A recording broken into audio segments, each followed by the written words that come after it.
सर्दियों की ठंडी रात थी और पहाड़ों के बीच बसे एक छोटे से गांव में कोहरा चारों ओर फैला हुआ था। गांव के बाहर एक प्राचीन मंदिर था जिसे काला मंदिर कहा जाता था। वहां कोई भी जाने की हिम्मत नहीं करता था। कहते हैं कि उस मंदिर में एक अघोरी साधु और चंद्रमुखी नामक आत्मा की कहानी दफन थी, जिसने वर्षों से गांव वालों को खौफ में रखा था। गांव के युवा अर्जुन ने इस मंदिर के बारे में काफी सुना था। वह एक खोजी पत्रकार था और अंधविश्वासों को गलत साबित करने के लिए प्रसिद्ध था। उसने तय किया कि वह इस मंदिर की सच्चाई का पता लगाएगा, लेकिन गांव के बुजुर्गों ने उसे चेतावनी दी, अर्जुन वहां मत जाना, वो मंदिर कोई साधारण जगह नहीं है। अर्जुन ने इसे नजरअंदाज कर दिया। उसने रात के अंधेरे में अकेले मंदिर जाने का निश्चय किया। उसने अपनी कैमरा, टॉर्च और कुछ सामान लिया और निकल पड़ा। जब वह मंदिर पहुंचा तो चारों ओर अजीब सी खामोशी थी। मंदिर के गेट पर एक टूटी हुई घंटी झूल रही थी। अचानक हवा में एक अजीब सी सरसराहट हुई और अर्जुन को लगा कि कोई उसे देख रहा है, लेकिन उसने इसे भ्रम समझा और अंदर कदम रखा। मंदिर के अंदर एक बड़ा कक्ष था जहां दीवारों पर अजीब चिन्ह बने हुए थे। वहां बीचों बीच एक साधु बैठा था।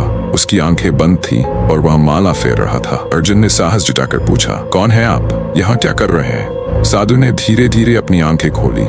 उसकी आंखों में गहरी चमक थी। उसने धीमे स्वर में कहा, तुमने बहुत बड़ी भूल की है युवक, ये जगह तुम्हारे लिए नहीं है। अर्जुन ने कहा, मुझे सच्चाई जाननी है।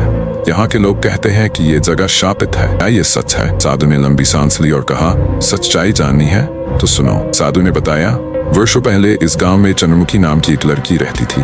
वो बहुत सुंदर थी, लेकिन उसकी सुंदरता ही उसके लिए अभिशाप बन गई। गांव के एक शक्तिशाली तांत्रिक ने उसे अपने तंत्र क्रिया के लिए बलिदान करना चाहा, लेकिन चंद्रमुखी ने उसका विरोध किया। तांत्रिक ने क्रोध में आकर उसे शाप दिया और उसकी निर्मम हत्या कर दी। उसकी आत्मा इस मंदिर में फंस गई। वह शांत नहीं हो सकी। मैंने उसे शांत करने की कोशिश की, लेकिन उसका गुस्सा बहुत प्रचंड था। अर्जुन ने पूछा, तो क्या चंद्रमुखी अब भी यहाँ है? साधु ने कहा, हाँ, उसकी आत्मा इस मंदिर में भटकती है। जैसे ही साधु ये कहकर चुप हुआ, मंदिर में एक अजीब सी आवाज गूंजने लगी। हवा अचानक ठंडी हो गई और दिए बुझ गए। अर्जुन ने देखा कि सामने एक धुंधली आकृति प्रकट हो रही थी। ये चंद्रमुखी की आत्मा थी। उसकी आंखें लाल थीं और बाल बिखरे हुए थे। अर्जुन डर गया, लेकिन उसने अपनी जगह नहीं छोड़ी। उसने साहस करके पूछा, तुम्हें क्या चाहिए? चंद्रमुखी ने कराहते हुए कहा, मुझे न्याय चाहिए। अर्जुन ने फैसला किया कि वह इस रहस्य को सुलझाएगा। उसने गांव लौटकर पुराने दस्तावेज खंगाले। उसे पता चला कि चंद्रमुखी की हत्या तांत्रिक ने की थी, लेकिन उस तांत्रिक का नाम आज भी गांव में सम्मान के साथ लिया जाता था। अर्जुन ने यह भी जाना कि तांत्रिक के वंशज अब भी गांव में रह रहे हैं। अर्जुन ने चंद्रमुखी की आत्मा से वादा किया कि वह तांत्रिक की सच्चाई सबके सामने लाएगा। उसने गांव वालों को इकट्ठा किया और उन्हें तांत्रिक के काले कारनामों की सच्चाई बताई।